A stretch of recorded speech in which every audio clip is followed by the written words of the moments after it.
دكتور نافسەر نووری بریکاری وەزارەتی شەیدان و ئەنفالکراوانم لەگەڵە بێ لە ستۆدیۆ. دکتۆر بەخێر بێت. زۆر سپاس. بجا بکرمانجی گەلتە باڵم یام سۆڕانی دەتێگەی بسۆڕانی؟ بەێ بەێ دە باش. حکوومەتی عێراقی بۆچی تاوەکو ئێستا یەک کەسوکاری ئەنفال کرا و جینۆساید کرا و کەسیانی قەربوو نەکردوێتەوە کارەکان چین؟ ئێوە کە چوون لەگەڵیان دانیشتوون بیانووی ئەوان چییە بەوەی کە قەربوویان ناکەنەوە؟ بەێ وەکی دیارە ئەبروکە 38 ساڵ دەرباز بوون سەر شاڵاوێت ئەنفالا و پشتی جەنگا عێراق و ئیرانی بدیمایی هاتی ئەو جەبلخانە و چەک و تاقەمەنی و لەشکر هەمی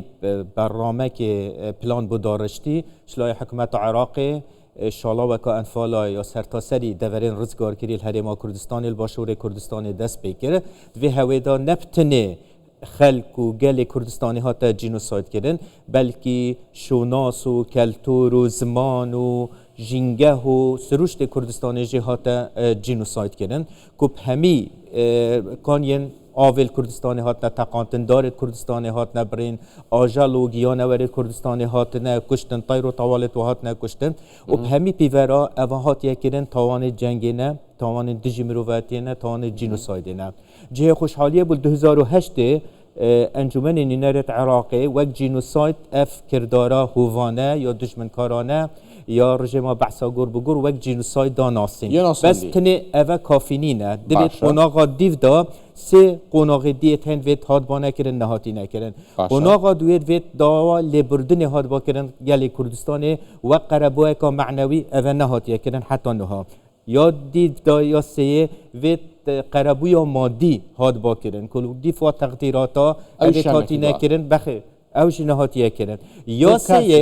یا سێ یاش هەمی یا گرنگتر وێت هەندێک گرنتی هەندێک زمان هاتبانەدان بۆ گەلێ کوردستانی و بۆ کوردستانی کو جارێکادی ئەف جینۆسایدە دوبارە نەبنەوە هەرسێک قۆناغی هەیە نەهاتی نەجێبەجێکردن نە داوای لێبوردنەکەن نە قەرەبوو ئەکرێنەوە نە گرنتی شەدەن بەێ بۆچی نایکەن نەخێت ئەف هەرسێکە نەهاتی نەکردن و ئەف هەرسێکە ژێت زمنی وی چارچوبێ مەبدە عەدالە ئەنتیقالی ئان پرنسی پێ مەسەلەن بژن یە دادپەروەری و وەگوهێزەر وێت هاتبانەکردن کە ماف بە خوددانی مافی زڤری با و حەق بە خوددانی حەقی زڤری با ئەوە هەموو ئەزانین ئەبێ ئەمە بکرێت بەڵام بۆ نایکەن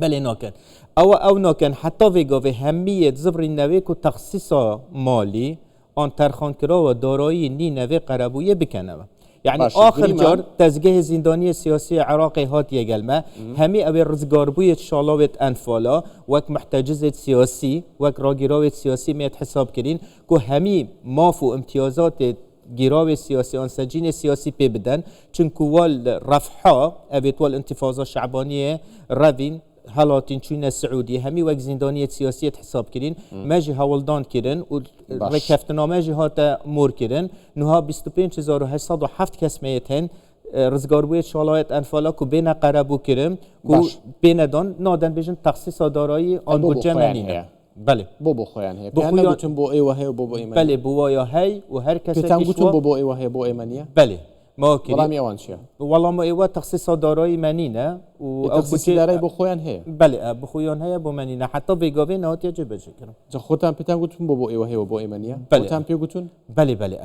نهاجی آخر جار سروک حکومت هریما کردستان لجنه کا پیک اینای کو چن گنگشه مناقشه گل کن انجمن وزیران گل وزارت ما یا شهیدان گل هماهنگیه کو بچن کو ترخان دارایی بو جای بو گریمم پاریانیه ای اوی یکمیان بو ناکن داوای لبردن کناکن بله داوای لبردن چه حتی نکریه همی وفدت ما ید دست حالات ما همی پکینان همی حکومت وقتی تن داواکاری و یا ایکی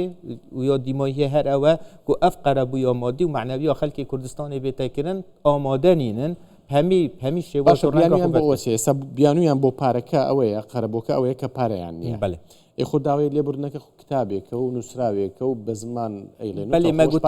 بله ما گفت اوه پروسه کا پیک دنیایش نادن بله او یان بو نادن بله پروسه کا پیک و گریدایه و اوه هنی بیتکرن او هر سه قناغت مایی چون کنو که ایک نحقیه در حقیقی داد که وقت شخص اجی ویتن داوای لبردن بکتن و زمانی بداتی کجا کدی او ایهانان او دوباره نبی در حق ویدا او هنی نکریه و سال 2005 عراق با اندام دادگاه بالا تاوان جهانی دا هرزی خوبه کشال برهنده داوی قربوی التزام پیگیر نبید بدد دیسان قوی گرنتی جینت کجا کدی اول سری کرده هاتی دوباره نبی وکی ام بینین اف هرشن و دیمایی که سر هرما کردستانی هاتی نکردن او جهر حولت وی چندینا برینا بجه هرما کردستانی برینا بچه هرما کردستانی امجی ببینین هر شواز دی جنوساید در حق هرما کردستانی که اما انا زویان پدری و خودم و حکومت هرمی کردستان شیان بوده بله وقت حکومت هرما کردستانی همی اول برکتوی شالوت انفالا ما همی شهید جنوساید هاتی نهجماره همی آموچه خو هی الحکومت هرما کردستانی دیسان کچت و کرد و کسو کارت و خدمتگزاریت پرورده هنه یت خواندن هنه یت زویه یت آکنجیبونه یت جنینان و هاوسرگریه اوه همیت هین لدهاتو بنیازن چیان بو بکن بله کن لپلان هی بویان بکن بله دهاتو جه پلان ما هی اوه هنی همی برفرهتر لی بیتن او کسی تا استا مثلا سوتمن نبوین الورگرتنا مثلا جه آکنجیبونه یه شقا یه نشته جیبونه او تحریب بهنه دابین کردن و خدمتگزاری زیادتر بهنه دابین کردن شلای حکومت هرما کردستانی و هیچ کمتر خمی یک نهاتی کردن او توانا و شیانت حکومت هرما کردستانی دابوین بهاتینه دابین کردن حوالك مخين دو باسي گورچی با کمالکا گمان دکریتی پیشمرگه بیه لا نینوا زانیاریتان لسر اما هیا بله او گوره یتوکی ندیدن گمان دکرید بس اوجی گله قوناخنه یعنی یت یاسایی یت اداری یت تندرستی اوی تنه همی ود بنا کردن اف برابونه تا اجراعات تنه بنا کردن یت یاسایی یت کارگری یت تندرستی اینجا که دیار بیتن که کی نو یت چه سردمه کی نو و فحوصات تو بنا ولگتم تایبتش بیاو تندرستی دا دی ان ای و کو بزانین یک کنگی نو چوایب چه شواز بوین روزا کتان دیاری نکردو که حال دادرتوا نخیر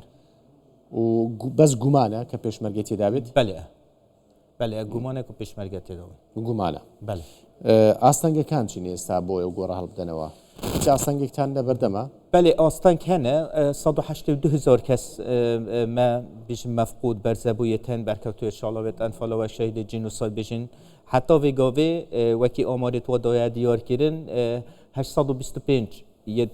بارزانیاب 4 وجبهاتی نوگراندن 2720 کس یه گرمیان و چمچمان رفاتت و هاتی نوگهاستن بوزیده بابو باپیرا